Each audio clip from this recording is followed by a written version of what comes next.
sì, amici telespettatori, purtroppo sì, anche questa volta siamo giunti al termine di questa nostra 13ª puntata, ma soprattutto ultima. Ultima, sì, sì. Esatto, ma attenzione, della seconda edizione. Dico seconda edizione perché noi stiamo già preparando e siamo in fase di ultimazione la terza edizione. Sì, sì, che naturalmente praticamente non andrà in onda su Telesud, perché noi cambieremo rete, perché ci piace praticamente girare spesso, e andremo prossimamente dove? Su Televallo, per cui amici telespettatori sintonizzatevi bene su Televallo, per quelli di voi magari che non la prendono bene, si mettono, non so, un'antenna in più per prenderci, per cui amici telespettatori non mancate perché noi vi aspettiamo. Sì. Andremo in onda esattamente alla terza edizione, a cominciare, attenzione, da domenica 10 febbraio 2008.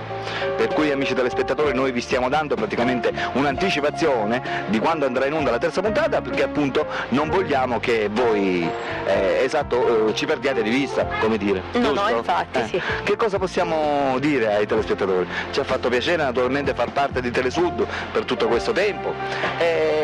Che dire, ci siamo divertiti, abbiamo fatto delle belle interviste, abbiamo fatto Natale in fiera, abbiamo fatto i fuori onda, abbiamo fatto tutto, insomma ci siamo proprio divertiti.